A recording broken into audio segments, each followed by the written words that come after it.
Well, who's ready for a good 49ers intel? I'm definitely ready to talk for a while. It was a busy day down back at the 49ers facility. They're getting ready for the Cardinals. 49ers intel today is going to cover everything with a focus on how the 49ers defense is going to work against Joshua Dobbs and the Arizona run heavy offense. It's not just Josh Dobbs, there's also James Conner, all 233 pounds of him. They like to run the football. And some teams say that, but some teams actually do it. Arizona's done it here over the course of the 3 weeks to start this 2023 season. The Cardinals came out and just slapped the Dallas Cowboys in the face. And I've said that the Cowboys are front runners before. And by that, I mean they like playing ahead. They don't like when the game is either tied or in kind of a limbo zone because they can't take all of their chances defensively. They can't rush with reckless abandon, ears pinned back. They can't take the gambles on interceptions. The Cowboys have struggled against the 49ers for a reason over the past 2 seasons in the playoffs, and it's the same reason why they lost to the Cardinals. That's because the Cardinals ran straight at them, established game control, played the game on their terms. So the 49ers need to avoid the Cowboys' fate on Sunday when it comes to playing Josh Dobbs and the Cardinals. They need to make sure that they play the game on their terms. And the only way you do that is you stop a creative, dynamic, versatile Arizona rushing attack. The Cardinals are number 3 run DVOA in the league. And that's because they've got James Conner, who is, again, 233 pounds. But we talk about versatility. You see that size, and you're like, okay, this guy's going to be a bruiser. 49ers have faced him before. James Conner isn't just a bruiser. James Conner will bounce it outside. When I asked Nick Bosa about him today, Nick volunteered that information. He said, you'd be surprised. He bounces it outside a lot for a guy that big. Talk about run game versatility. Joshua Dobbs put the Cowboys in a bind right away with a 44-yard run. You have to account for the quarterback, and this quarterback happens to think like a running back. He pulverized the New York Giants DB into the end zone. He doesn't like the slide, so he could get some free yardage that way if you're not ready to go. Then you talk about Rondale Moore, 4.3 40 out of Purdue. He's got scat back size. He's a receiver, but he's a wideout who took a handoff for Arizona against the Dallas Cowboys. That picked up some yardage. So these guys will hit you in every which way with their run game, and the 49ers are going to have a challenge when it comes to that. Kyle Shanahan today, I think he was exaggerating, but we'll repeat the quote. He said that Arizona should be 3-0 this year. Pointed out that they were right in the game against Washington. Pointed out that they had 27-7 lead against the New York Giants in week 2. And then they actually beat the Cowboys by 2 possessions, 12 points, 28-16 in week 3. So point taken from Kyle Shanahan. I don't know if they should be 3-0. Think maybe at best, because there were 2 toss-up games before the Dallas game, you would say 2-1. But still, it doesn't matter. Records don't matter. 49ers are 3-0, but it doesn't matter when they line up against the Cardinals on Sunday. They're going to have to put their hard hats on. They're going to have to be ready to combat this Arizona offense. Look, I even got a text title ready for it. Arizona runs. That they do. These guys love running the football. So this is what 49ers Intel is all about. We're going to go through all the happenings at the team facility today. We're going to talk about Prague football and the Joe Montana tram. That was obviously something that I was tweeting out today. This is my article. I'll talk about that in just a second. And I'm preparing to swim out to Alcatraz. Going to be doing that this Saturday. So it's a day off from 49ers stuff. I've actually never done the full Alcatraz swim. Going to do it on Saturday. And maybe we'll have some footage of that if I survive. So that is before the game. So I have a battle to win before Sunday, and that is the swim out to Alcatraz. Anyway, a lot happening. I have some 49ers roster moves to talk about as well. We'll go through it all here on 49ers Intel, how the 49ers defense will fight Joshua Dobbs' upset bid. Funny thing about Joshua Dobbs, I think I mentioned this yesterday because it just popped up. He wanted to buy a jersey of his for a family member that had his name on the back. So he goes into the Cardinals team store and you can't even order one there. They don't have him in the system there. So this guy showed up about a month ago. Kyler Murray is injured right now. He's not available to the Cardinals. Joshua Dobbs is the starter for this football team, not even in the database at the team store, but he's playing really, really well for Arizona. And you look at this offensive line, I mentioned all the ways they can hurt you running the football. Well, the O-line also has been weaker in pass protection than it has been in run blocking, especially the interior. They got a big body at right guard, Will Hernandez. I haven't been really good in pass protection, but he can maul people in the run game. So these guys can puff their chests out at you and make you look weak, make you look foolish if you don't show up ready to fight the run. That's the lesson from what we've seen out of Arizona so far. And I want everybody to wipe it out of their heads that this Arizona game is going to be some kind of cakewalk. I think the 49ers are heavily favored. I think they may win by a lot. That doesn't mean it's going to be easy. It hardly ever is easy in the NFL, but even if you win significantly in the NFL against a team like this that likes the ground and pound, that likes to be physical in that run game, there aren't many of them in the NFL. Atlanta does it. The 49ers do it. I think Arizona's trying to do it. Those wins take a little bit of a toll on you physically.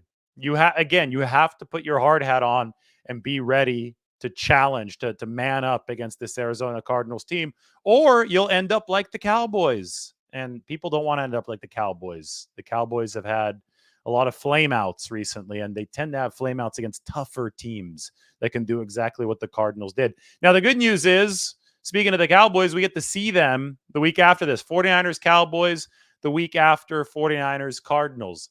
This is the start of a stretch that's going to see, a lot of very interesting football for the 49ers. Right. I didn't find the New York Giants to be all that interesting. They did blitz a lot, but it was almost like a suicide blitz, right? It was like, okay, we're going to lose anyway, or we have a 99% chance of losing. So we're just going to throw everything at the 49ers, hope that we get a couple of takeaways. And they didn't get the takeaways, and the New York Giants went home as 18-point losers. But over the next few weeks, you have the Arizona Cardinals, up and coming Arizona Cardinals, fresh off their win over Dallas. Then you have the Dallas Cowboys. That's Sunday Night Football Fleet Week. That's going to be a showdown for the ages at Levi Stadium. And then you have this sneaky trip to Cleveland for the 49ers against the Browns defense that's been head and shoulders the best in the NFL this year.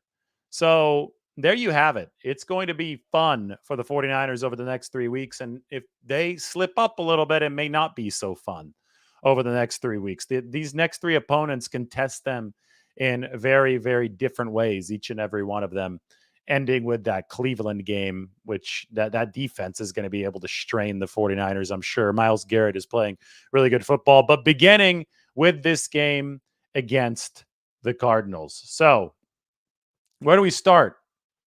Do we start with a couple questions? Do we go through some of the stuff that I need to say? I'm not sure. Why don't we go through a few of these things? Maybe...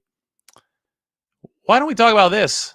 This was interesting because as I'm getting ready for the Arizona Cardinals, I'm wondering why last week I was talking a lot about the Giants trying to run zone read. That was the talk of the week because I thought that was the Giants' only path to victory. And they made the very curious decision, the Giants did, of not applying their only path to victory.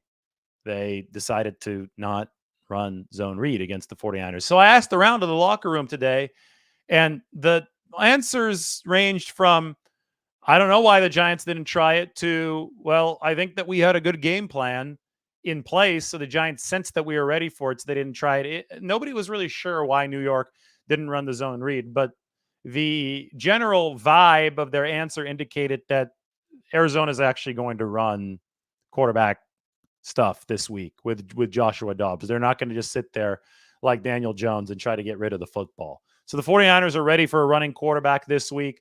Maybe Daniel Jones was scared of the 49ers defense. That was one of the answers that I got today. Maybe it was scared of us. But it's interesting to me that the 49ers are going back-to-back weeks in which we're talking about QB run leading up to the game, but we're coming off a week now where that QB run that was expected didn't come to fruition. And I mean, I think that my analysis still holds true. I said that the only Giants path to victory last week was through the QB run, through the zone read. And obviously they lost and they didn't go to zone read. So maybe they should have actually attempted to take their only path to victory. And I think it's something really similar this week. I think if you look at the Giants and the Cardinals, probably two fairly even teams as far as strength.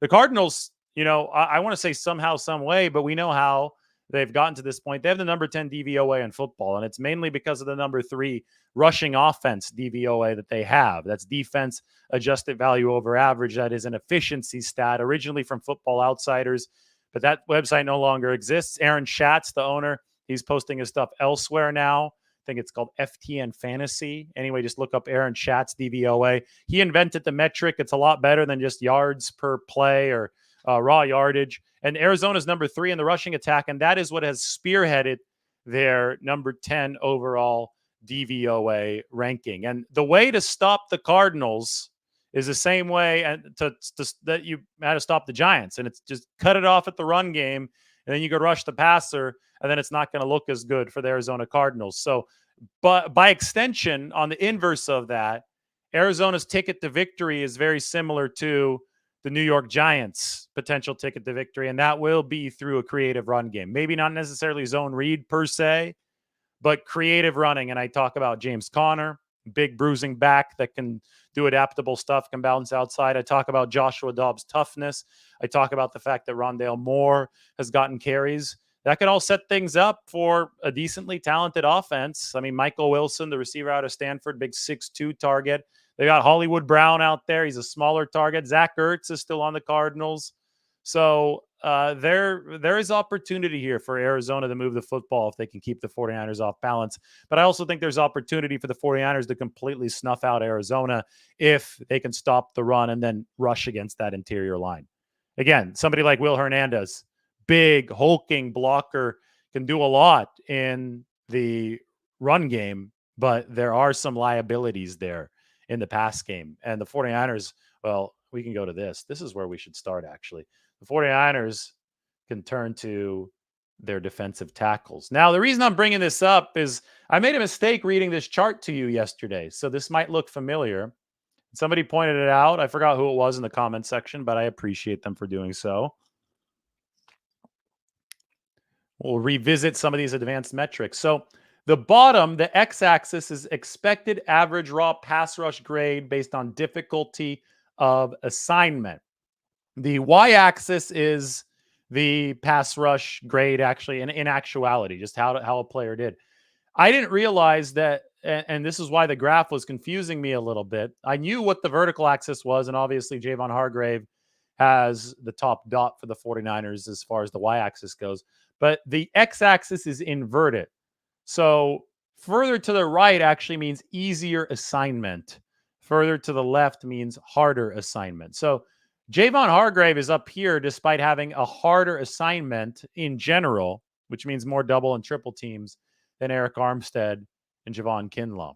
Meanwhile, Kevin Givens, who's also on this chart, he's in the middle, he's had even harder assignments than Javon Hargrave, yet Givens on the y-axis is still above average. So maybe Kevin Givens isn't giving the flowers that he rightfully deserves for the 49ers.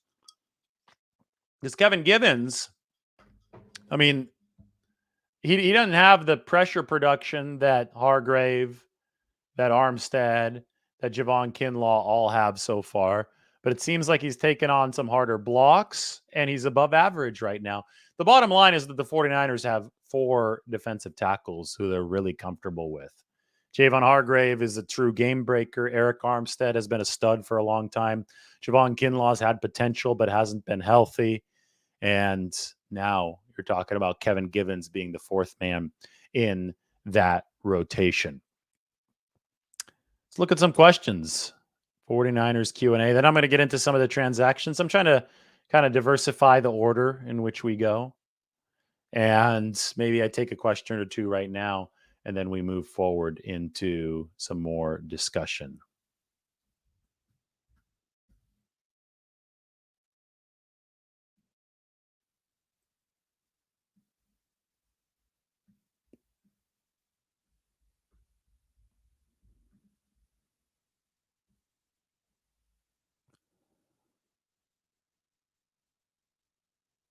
You know, speaking of Jimmy Ward, here's the question. Against Kyler Murray, Jimmy Ward was great. How do you think the 49ers' current roster would fare against Kyler Murray? Jimmy Ward's actually playing really well for Houston so far. He was at the top of a new advanced safety metric that I still want to study more before I share for you, but good for Jimmy Ward out there in Houston. Talanoa Hufanga was also top 10 in this particular cover metric. I think the 49ers' current roster would fare just fine against Kyler Murray. I don't think Kyler Murray's that good of a quarterback. I think Kyler Murray's very, very overrated. In fact, everybody talked about him as a top 5 guy he was consistently a mid-tier efficiency guy. There'd be some flash plays and people fall in love with quarterbacks who can move, who can light up a highlight reel, but it's about doing it down in, down out as consistently as possible. And Kyler Murray had some tremendous inconsistency, especially against the 49ers. So you keep the pocket constrained, and the same principles apply to Joshua Dobbs. Keep the pocket constrained, stay true to your coverage discipline on the back end, and make sure that you have the personnel to rush the passer effectively. You could that formula works against a lot of quarterbacks. I think it certainly worked for the 49ers against Kyler Murray. There was one truly tough game against Kyler for the 49ers, and that was in 2020. It was a season opener, first game after the Super Bowl, the previous season for the 49ers, where Kyler was able to break contain, and he found DeAndre Hopkins very frequently, but he killed the 49ers with his legs in that game, right? 49ers lost, I think, 24-20 against the Arizona Cardinals to open the 2020 season. Other than that, though, they beat him in 2020 late in the year. In 21, it was the Cardinals with Colt McCoy who actually beat the 49ers early on. Actually, no, that was midseason, but early on it was Kyler, but that was the Trey Lance game. That was more 49ers offensive ineptitude to put the ball in. Trey Lance was decent in between the 20s, but the red zone was really bad for the 49ers in that game. I thought the defense acquitted itself well against Kyler Murray. So, and I go back to 2019, 49ers beat the Cardinals twice as well. So, I mean, I don't look at Kyler Murray and say, oh my gosh, this guy's just owned the 49ers. I think it's been the opposite. I think the 49ers have held a lot of success against him, including the time when CJ Beathard beat him. So I think that the 49ers current roster would fare just like other fully stacked 49ers defenses have fared against Kyler Murray. And that is very, very solidly.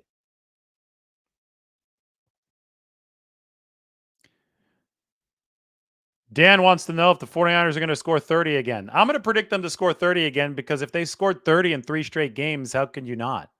Right? I mean, they've shown themselves to be a 30-point team, and the Arizona Cardinals have maybe the number 18 defense in the league. Well, that's not great. That's mediocre at best. I think the 49ers can score 30 again. Mike thinks 30 plus. All right, let's get back to some of this other stuff that I want to get to. There's a lot. 49ers roster moves. This is good. We'll talk about the roster moves, and maybe I open up a little bit of a depth chart for you, and then we go from there. So let's take a look at this. Let's get the big 90-man or 70-man depth chart out. I need to change the name from 90 to 70 since we are now in the regular season. All right, here you go. Have it up on the screen for you. And let's go through what's going on for the 49ers in terms of roster moves. So they have added 3 practice squatters. 2 of them are in the secondary. So look down here first. Kendall Sheffield, Ohio State product's been in the league for a few years. And Trey Norwood, a safety. Sheffield is the cornerback. Now, what's really interesting to me is that my prediction was wrong here. I said, hey, they're probably going to re-sign Trey Swilling, who they waived after the game against the New York Giants. But no, they have effectively fired Trey Swilling. They brought in Kendall Sheffield. Remember, Swilling had that fair catch interference penalty.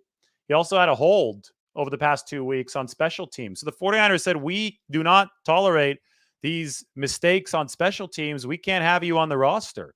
So they replaced Trey Swilling with Kendall Sheffield, who once ran a 4.25 40, veteran. I mean, not overly old yet, still in his mid-20s, but, he's gone through a lot of injuries, and I don't know if he's still a 4.25 guy, but obviously the 49ers see enough potential here to bring him onto the practice squad and see what he can develop into. Remember, they recently added Anthony Brown, who's on the 53-man roster, player with a lot of experience. So there is some intriguing depth for the 49ers behind Charvarius Ward, Deommodore Lenoir, and Ambry Thomas. And then they brought in another safety in Trey Norwood. I know that Talanoa Hufanga missed a couple plays of action. I don't know why. I haven't been able to talk to Talanoa about that yet, but he did miss a couple plays in the game against the Giants. You've got Odom, you've got Jair Brown behind Gibson and Hufanga as depth, but Norwood offers a little bit more, and now the practice squad is full. Up here, you have Jake Tonjes. This is a Cal product from the east side of the Bay. Tight end, replaces Troy Fumagalli. So obviously the 49ers wanted to see if they could do a little bit better or upgrade from Troy Fumagalli, who was their practice squad tight end before.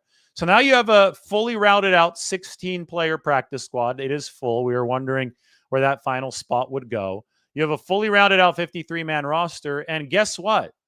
Next week is week 5, which means that players can start coming off of IR or PUP.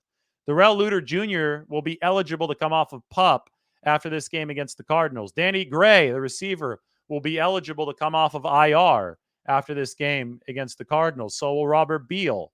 Samuel Womack III went on IR a little bit later. So we will see when. I think he went on after the first game, right? So he won't be eligible until a week after that.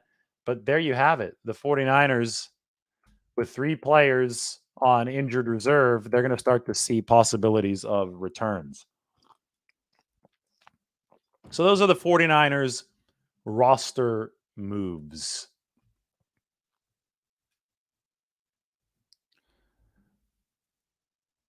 We're going to talk Prague football. Yeah, I think we should. Let me get this up on the screen then. There it is. Mike, can you toss this? I'm going to ask Mike to do something into the description. I just want to have this link there so people can check it out. It's obviously been a cool off season for me. I got to do a lot, got to travel a lot. One place I traveled to a lot is Prague, which is the capital of the Czech Republic. Speaking of that, let me just show you what Prague looks like. For those of you who haven't seen it in some of my videos, it is beautiful. Maybe the most beautiful city in the world. Here, we have Google Images for a reason. Let's get this up there. So this is Prague, a city that was under communism from 1948 to 1989. So a lot of Americans didn't have a chance to see it. But as you can see, now this is not going to make the pictures big enough. So I don't want to sign up for an encyclopedia right now. So I'll just close this and we'll go back here. As you can see, Prague is stunning. Just do a Google search yourself. Anyway, there is an American football team in Prague, in a place that's 9 time zones away from the Bay Area. And this team, I mean, they didn't have a chance to do American stuff back when the Iron Curtain was up during communism. So then the revolution happens in 1989, and all of a sudden a bunch of Western ideas, American stuff starts flowing in. The 1990s are this crazy time. It's like the Wild West out there. And one of the things that comes in is American football. And you have to remember, the player at the time that was the biggest star in the NFL, 1989, 1990, was Joe Montana.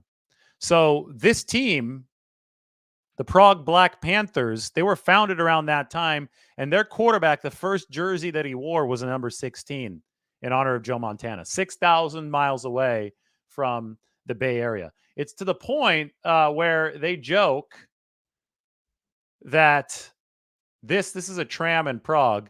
They joke that this tram right here, it's the 16. It connects the team facility to their gym, because they have the area where they play and then they work out somewhere else, because this is not like an American NFL team that's loaded with its own money and its own fiefdom where to train. They call this the Joe Montana tram. These Prague trams are red and white, so similar colors to 49ers 94 throwback jerseys, but the number 16, that is the Joe Montana tram. Anyway, the coach of Prague right now, the Prague Black Panthers, is this guy on the left. That's Spencer Ford. He's actually a 49ers fan. He's from Humboldt County. They just went 10-0. They had the best season in their franchise history. And it just so happens that Jim Tom Sula, the former 49ers coach, is also coaching in Europe for the Rhine Fire. This is Jimmy T. And they just won the European League of Football Championship. The Prague team is not in the same league. They're in the Austrian League.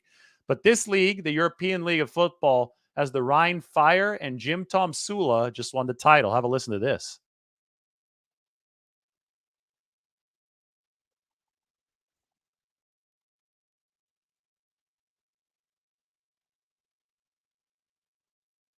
Look how proud Tom Sula looks.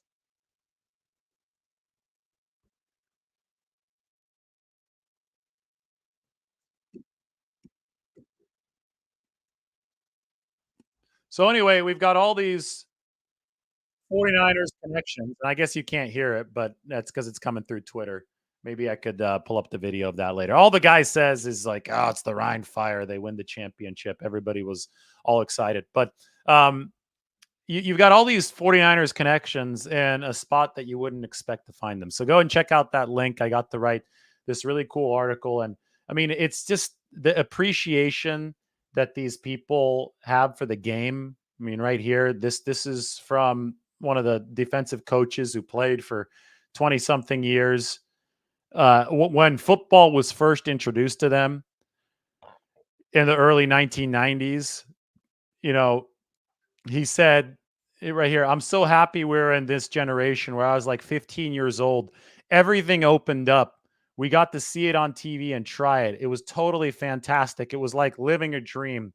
I'm thankful to God that we were that young, that we could try everything and be the first to blaze the trail." Because we just love football. It's the most collective sport in the world, and it's so beautifully thought out.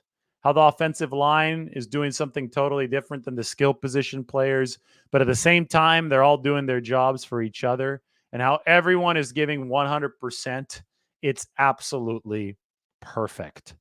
I mean, I just wish that fans in America would have this kind of appreciation for the fact that football is a team sport. I mean, the best example is I saw this morning, there was some stupid argument about Brock Purdy and the 49ers and who gets credit for yards after the catch. And the simple answer is that everybody gets credit for yards after the catch. Deebo Samuel gets a whole lot of credit. George Kittle does too. Whoever is carrying the ball, right, and running over defenders gets credit.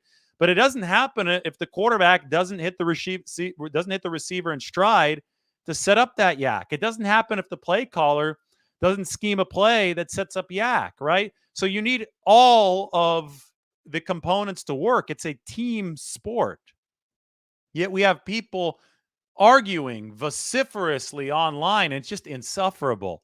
Oh, he gets all the credit. No, you're stupid. Like that this person shouldn't get any of the credit for the yak. It's a short throw. Guys, one of the hardest things to do in professional sports is to make a short throw to a moving target accurately with a guy in your face, right? A pass rusher in your face. So the quarterback deserves a whole lot of credit, but so does the receiver, so does the coaching staff. It is a collective effort. And for some reason, American football fans, a lot of them, at least the ones that are vocal on here on social media, to me, they don't love the game. It's the love is not as unadulterated as this, because we just love football. It's the most collective sport in the world, and it's so beautifully thought out. How the offensive line is doing something totally different than the skill position players, but at the same time, they're all doing their jobs for each other, and how everyone is giving 100%. It's absolutely perfect. So just let that marinate and use it to, if you need this to feel your appreciation of what the 49ers are doing, because we talk about complementary football, each phase of the game supporting another phase of the game. The 49ers have that cooking right now. They have it cooking at over 100 degrees right now. This thing is boiling for the 49ers. They're playing complementary football, probably better than any other football team in the NFL. And maybe it takes this little outside look that I was able to write today to help illustrate that. So Prague football and the Joe Montana tram, definitely something that you should check out. All right, cool. Let's go back to the Q&A. It's a fun thing to do right now. 49ers Q&A. I'll answer a few questions. Let me dig back into this and let's go for it.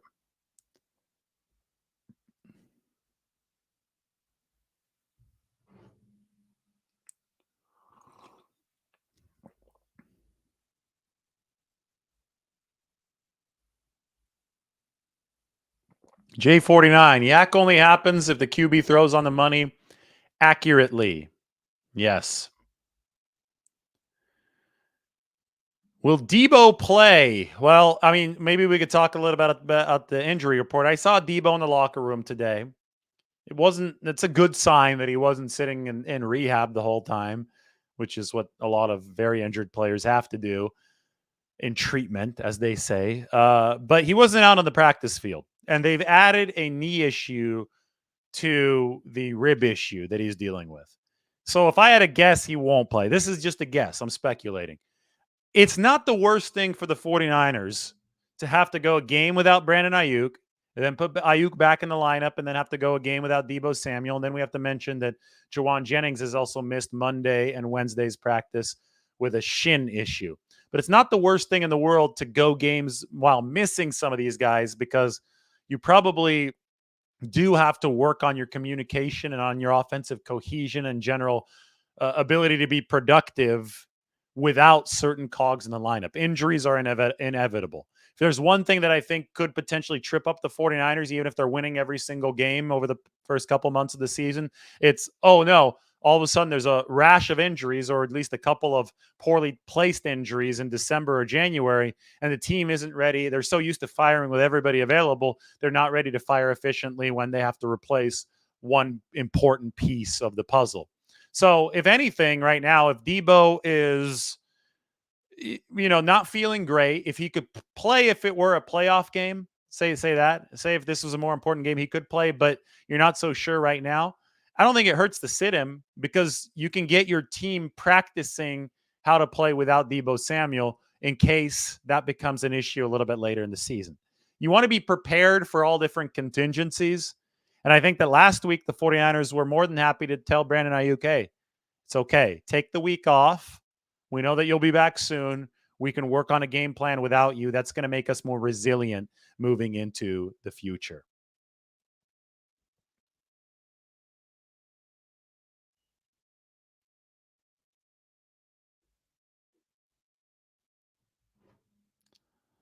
Mick asks, how is Arizona's defense? The Cardinals are mediocre defensively. Number 18 DVOA. Their defensive line is bad. They play 3-4. The three down linemen aren't very good at all. Jonathan Ledbetter might be the worst 3-4 defensive end in the league. I mean, the metrics are just terrible for him. They're good up the middle linebacker wise, and they're good up the middle safety wise. I don't think they're good at corner.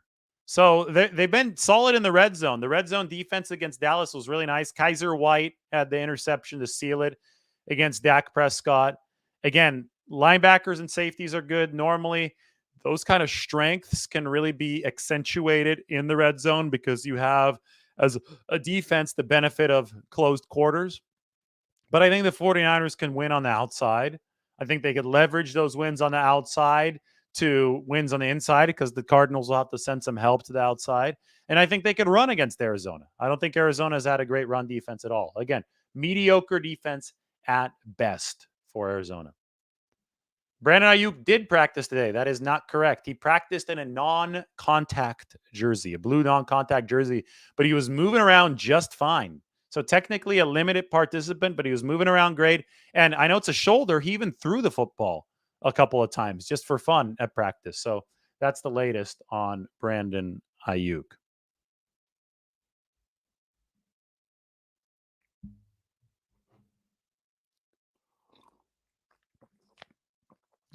George Kittle has had Buda Baker's number in the past, though. One of George Kittle's formative, maybe not formative, he was already a star in 2019, but one of the plays that I always remember is when George lined up in the slot, 2019, Halloween night, State Farm Stadium in Arizona. Buda Baker tried to cover him one-on-one, and, I mean, you don't see many 250-pounders be able to shake a DB like he did on the route. I mean, the release on that slant was awesome. Gets open, Garoppolo hits him, and then he just stiff-armed or obliterated Buda Baker on the yak a little bit later in the play for the touchdown. And Kittle did that hurt, right? He actually, I think, missed some time after that football game.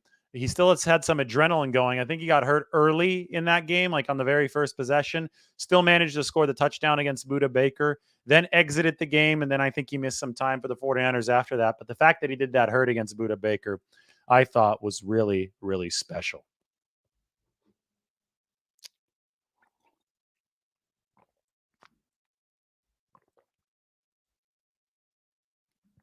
Do I think that Robert Beal's speed will be helpful? I feel that's what's missing on the edge.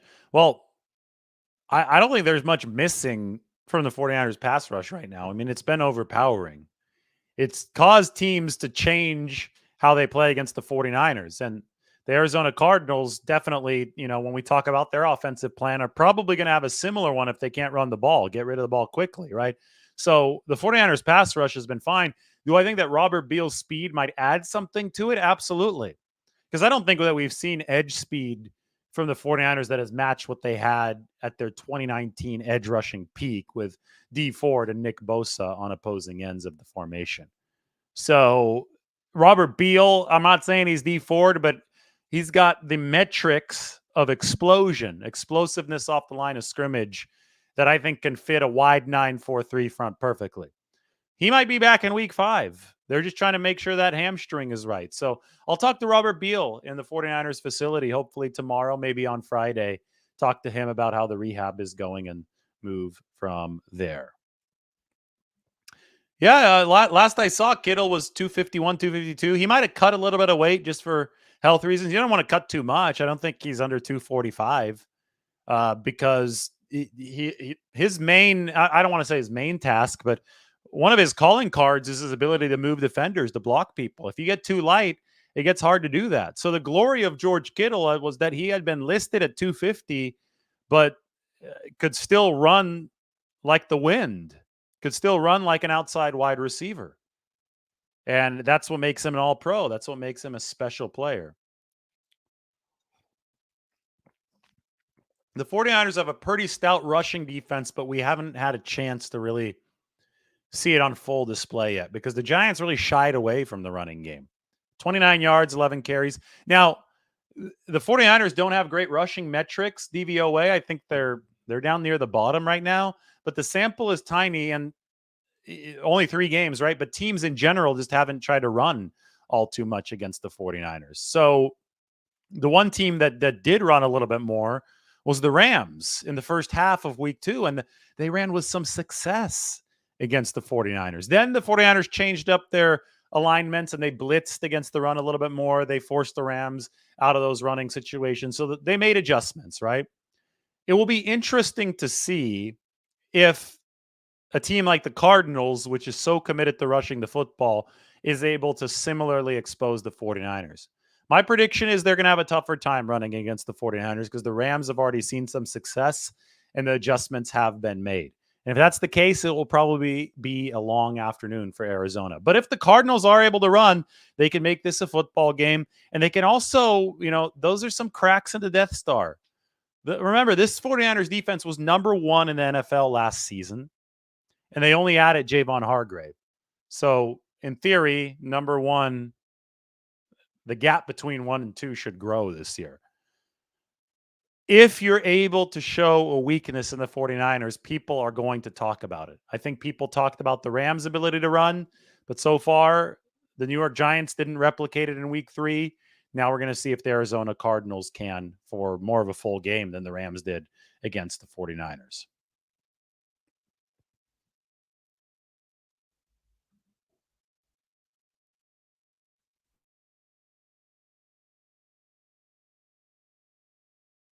Organizational stability. This is going to be a good one. Hopefully we can play this video at some point and Mike got the Tom Sula video for us right here. So I'm going to play that too. But I want to talk about organizational stability because back when Jim Tom Sula was the 49ers coach, they definitely didn't have it. This is a quote from Nick Bosa today that I'm going to be able to pull up for you. Maybe even toss this one up on the screen because this is really good. This was in response to the Kyle Shanahan, John Lynch contract extension news. If I could find this, I know where it is. I think I was looking for a photo, but here it is. Perfect. It is just a tweet from me. Let's get this up on the screen. So funny enough, I got a kick out of this. Kyle Shanahan and John Lynch, Jed York actually had the contract extensions finalized with them before the season started. So while some people were so happily gloating, patting themselves on the back on the internet about, oh, these guys, their job security is in danger. Kyle Shanahan must be feeling the wrath of Jed York right now. That was all happening in the lead up to the season. All these people, weird vibes around the 49ers. Lynch and Shanahan must be on the hot seat. All those people, while they were saying that, Lynch and Shanahan were literally signing contract extensions with the 49ers. Just goes to show you that some people are in the know and some people are not in the know, right? I mean, it's not that hard to be in the know about the 49ers, right? You just kind of look at clues. You look at how good the franchise has been. I mean, that's a pretty damn big clue. You look at what Jed York actually says about Shanahan and Lynch. You look at the decision track record, which has been good for the 49ers, and you could say, yeah, they're probably in line to get extensions soon, right? It wasn't that hard to see, but there was this narrative coming from, I think, a lot of places on the internet, not just one place, a lot of places on the internet that was so sure that Jed York had chewed Shanahan and York out after they traded away Trey Lance. Well, that didn't happen. And then you had Nick Bosa saying stuff like this. We also had Kyle Shanahan with a quote today about organizational stability. Hopefully I could get that video ready for you at some point so we could watch that Shanahan one from his press conference. But Bosa's reaction to the Shanahan and Lynch extensions, quote, I appreciate being in an organization that's stable. I've seen other teams, friends, my brother, people who have not really had a stable working environment, and I'm lucky to have that. Kyle and John work cohesively together, which is nice. He's offensive minded, but he knows that defensive line and the front seven is where you win games. First off, a little bit of a shot at the Chargers, right? I've seen other teams, friends, my brother, Joey, people who have not really had a stable work environment. So I think Chargers fans will tell you they're not surprised by that. That seems to be the consensus about the Chargers. If they didn't have Justin Herbert, might be a huge trouble for that football team. But let me put this up one more time. First off, Bosa's lauding the stable work environment that Shanahan and Lynch have created. And then at the end, I think this is the secret sauce, and it's not that secret, but Kyle Shanahan is offensive minded, but he knows that defensive line and the front seven is where you win games. See, that right there, you can't, I bolded it because you can't undersell this point. A lot of offensive minded coaches just sit around and call plays and do nothing else. Kyle Shanahan is overseeing the whole roster. And from day one, he has striven to make the defensive line and the defense as powerful as possible. So the result is a team that's really good schematically on the offensive end, but the 49ers defense has consistently outranked the offense, which is a healthy sign considering the fact that this is an offensive minded head coach. And Nick Bosa brings that point up here. So I think it's a really damn good point from Nick Bosa. It speaks to the complementary football that the 49ers are able to play. And I'll tell you what, balance is ultimately the ticket to winning a Super Bowl. I mean, that's an illustration that I can make as well. We talk about balance. Well, I think the 49ers have exhibited balance so far. We'll go to Ben Baldwin's team tiers. Not crying tears, but tears as in strength of teams on an XY axis. He does such a good job with this on a week in, week out basis. Here they are. Team tiers through week 3. And we talk about balance. Well, you want to be further to the right and further up on a chart like this. The 49ers are further to the right and further up than any other team, really, as far as balance goes, than the Buffalo Bills. And the Bills are damn good, too. The Bills are Super Bowl. One of the teams in the front runner favorite position for the Super Bowl as well. The reason I worry about the Miami Dolphins is, well, these guys have a really good offense, but are they going to have the defense to go along with it? It's an average defense right now for the Miami Dolphins. So you have to have both. The 49ers realize that. I think the 49ers have developed both, and they have a special teams unit now that just won't screw it up. And that's all really, really key in the grand scheme of things. All right, so what's this show called? It's called the Arizona Cardinals preview for the 49ers. Looking at the 49ers defense against the Arizona offense, and that's Josh Dobbs and the Arizona offense. Josh Dobbs being one of the quarterbacks in this league that nobody knows a whole lot about him, but he has been able to, he's a guy he's been able to play efficiently behind what Arizona has built for him. And we have a little bit of look at tape right now. And Mike helped us get ready. That will give just some perspective into what Josh Dobbs can do well. And you'll notice that the Cowboys, their pass rush in this game really wasn't what it's advertised to be. And that's because the run game kept them off balance. That time, Dobbs is able to fend off pressure, and already we can see he can make an NFL type throw. He can throw outside the numbers downfield. It's a throw that you have to make if you want to pick up chunk yardage in this league. We're going to get a look at James Conner. We're going to get a look at, and Conner wears number 6, by the way. Here you could see the big-bodied Conner, 233 pounds. And he really wore out that Dallas defense over the course of the afternoon. 222 rushing yards for Arizona on 7.2 per carry.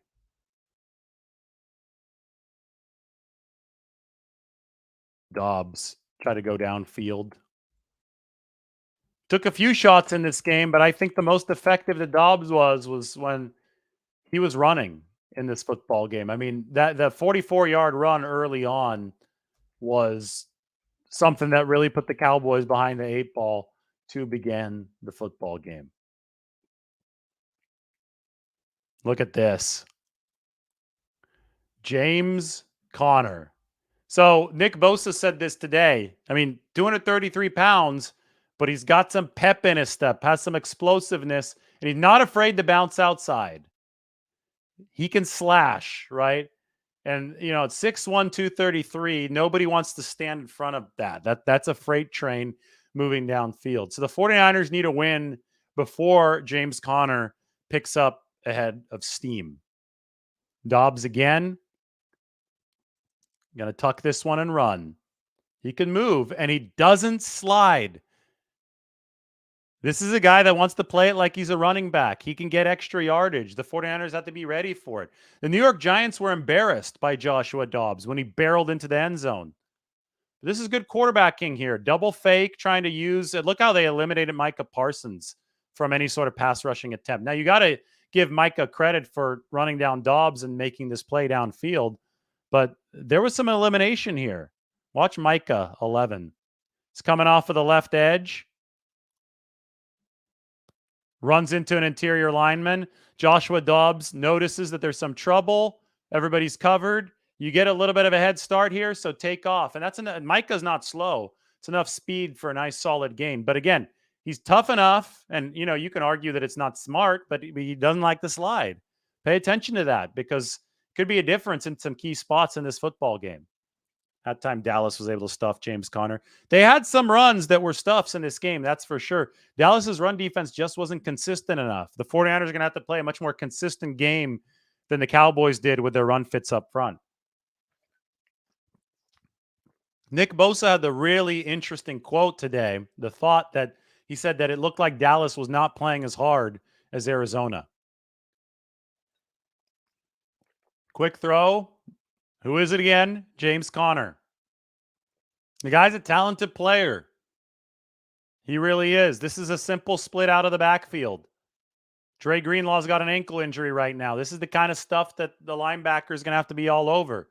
Isaiah Oliver, nickelback, is going to have to be all over, or else Arizona is going to be able to move the chains in this game while diffusing the 49ers pass rush. The Cardinals have been playing solid football. You have to underscore that. And then you've got the outside run from James Conner. This is 233 pounds, folks. If a 233-pounder can get the edge, he can move. Good perimeter blocking, too. think that was DJ Humphries for the Cardinals sealing off. No, that was Paris Johnson. That was the right tackle. DJ Humphries is on the left side. Paris Johnson has actually played really, really well for Arizona so far this year. Take a look at him, number 70. It'll be interesting to see Bosa work against right tackle, but 70 is going to be moving out left side of your screen. It's going to take out the defensive back. Well done. That is a difficult space block for an offensive lineman. Paris Johnson is 6'6", 313 pounds, and James Conner has the speed to make it to the edge. I think Nick Bosa was onto something, though, when he was talking about the Arizona Cardinals not really, facing an equal in terms of effort from the Dallas Cowboys. I think the Dallas Cowboys were a little bit low on the effort against the Cardinals. And effort has really never been an issue for the 49ers under Kyle Shanahan, but it is worth tracking. How are the Cardinals going to do against the team that's fired up? And I think the 49ers will be at 3-0 after seeing their Arizona tape against Dallas. So we've revisited the advanced metrics. We've talked about organizational stability. We've talked about the 49ers roster moves, Prague football, and the Joe Montana tram. The 49ers might be down some firepower in the wide receiver room. And I talked about that too, but I just didn't put the text title up. That's going to be fascinating to me. If there's no Deebo Samuel, you lose the heartbeat of the offense from last week. So it just kind of shows you somebody else has to step up. And the 49ers have this offense that's built around different players stepping up in different weeks because it's built around the adjustment counter adjustment game. If Deebo Samuel goes crazy, it's very likely that if he plays the next week, he's going to get a little extra defensive attention. So that means that somebody like Brandon Ayuk is going to have to step up, or George Kittle, Christian McCaffrey. Christian McCaffrey is the fulcrum to everything because he's the do-everything player that is always seeming to draw a crowd. He's a force of gravity out on the football field, right? But somebody different is likely to be the featured guy in every subsequent week. That's what makes the 49ers offense special. It's not just Julio Jones like the 2016 Falcons. 49ers have a bunch of interchangeable pieces.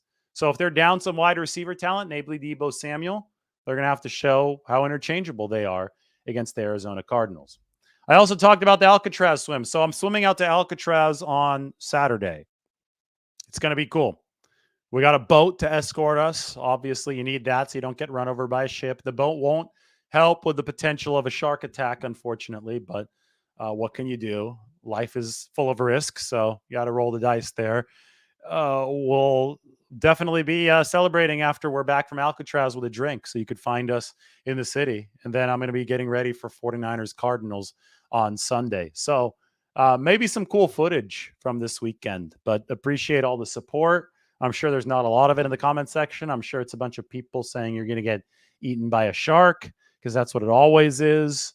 But I love you anyway, even if you're talking like that in the comment section. I actually don't see a single shark comment yet. I say yet because those are about to roll in. So I'm going to get some rest for this weekend. But, maybe, just maybe, go live one more time tonight. I don't know. I'm kind of addicted to talking to people about football. It's a lot of fun. Definitely one more round of 49ers Q&A. Why don't we fire it up? 49ers Q&A is the fun part. After we've gone through all these numbers.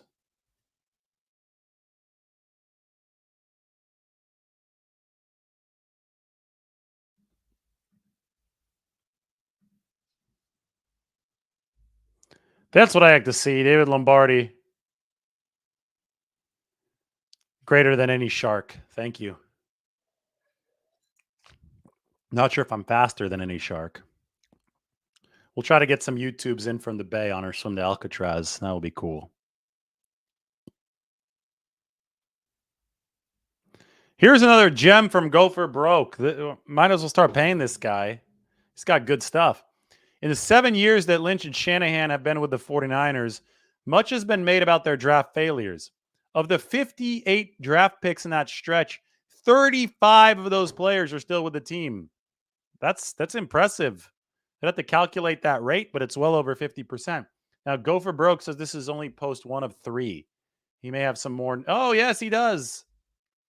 Of those 35 players, 13 are starters, with 4 of those being Pro Bowlers and first team All Pros, both Pro Bowlers and first team All Pros, 3 of them multiple times. 6 of them are 2023 top 100 players, and 9 of them are still rookies. Finally, 3 of 3. Of the 23 players no longer with the team, 3 of them are starters, 13 of them are backups, and 7 are no longer in the NFL. In other words, only 7 players didn't make it at all. 7 out of 58. And it's already been enough years to where some guys who made it have probably retired or dropped out of the league, right? With the average NFL career probably being shorter than the 7 years that Kyle Shanahan and John Lynch have been in charge. But 7 out of 58 is 12%. So the 49ers have an 88% hit rate as far as players who are able to stay in the NFL with their draft picks. Pretty damn good. That's impressive. Thank you, Go for Broke. That's awesome. No, that's not true. The water temperature is only in the 40s in the bay during cold winters, and then it's like 49. It's going to be a little bit warmer, probably in the low 60s for us on Saturday.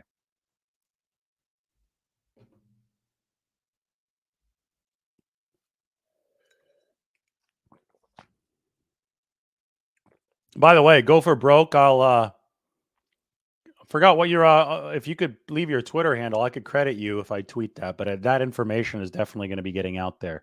Really appreciate you.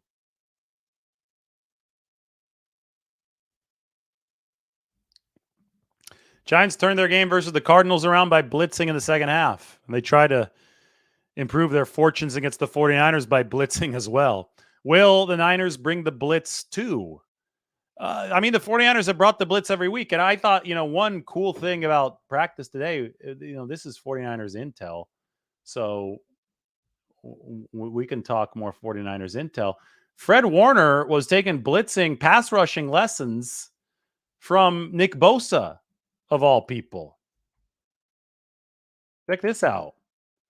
I mean, if this is not, I mean, we've already seen the blitz rate in big situations go up for the 49ers this year. Fred Warner has delivered some big plays. But if this is going on now at practice, well, then maybe something really is cooking for the 49ers. Bosa walked over to Fred Warner, who was near the pass rushing dummies, and started talking shop with Fred Warner.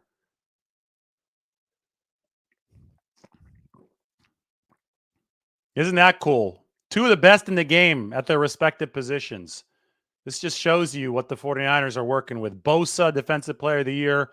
Warner, best linebacker in football, side by side with Bosa talking pass rushing technique with Fred Warner.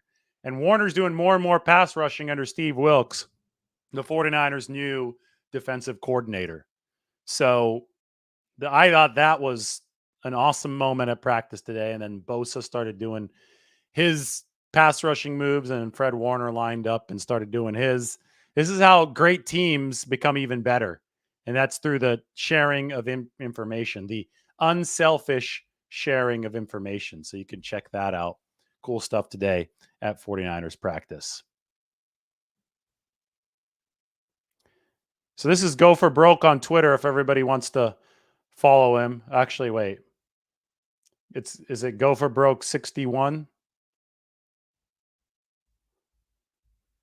Way too many posts here. I'm guessing it's Go for Broke 61. I'll find you. Good stuff. I'll give you some credit up there on Twitter.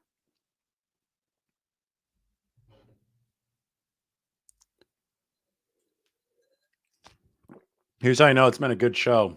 I drink the whole cup of water. So it's Go for Broke 61. Thank you.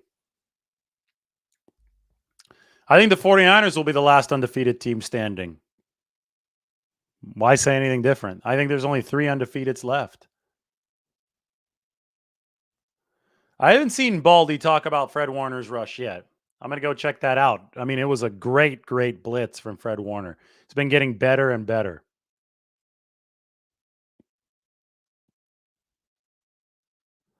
This is a great summary. The Trey Lance debacle would have haunted other organizations for multiple seasons, But the 49ers are more than capable of absorbing such a horrible trade because of how good they've been across the board. And I think they knew when they traded up for Trey Lance, they had been so good. So they knew that they were in a better position to take a massive swing than most teams would be. I think that's fair as well, right?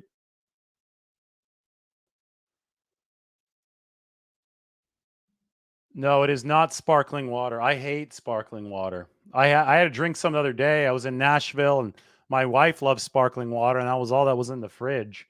This is just pure ice water that I had. And then I drink, oh, this is just from the corner store. I just like it because it's like water bottle fashion, the smart water. But that's empty. Got to throw away that bottle. It's way too early to talk about a Purdy contract, man. He's not even eligible for an extension until the 2025 offseason. Revisit this a little bit later, then I'll happily answer your question. All right, nice hour-long show. I love it. It's been good. Trying to think if I want to stay on for a little bit longer. Maybe, maybe not. Nah. I might come back a little bit later, though. So why don't you like the video, subscribe to the channel, subscribe to that Prague football story. You'll love it. I guarantee you $1 a month. And also hit the little alarm notification bell so you know every single time that a video is posted or when I go live. All right, check it out. I'll talk to you soon. Thanks for joining.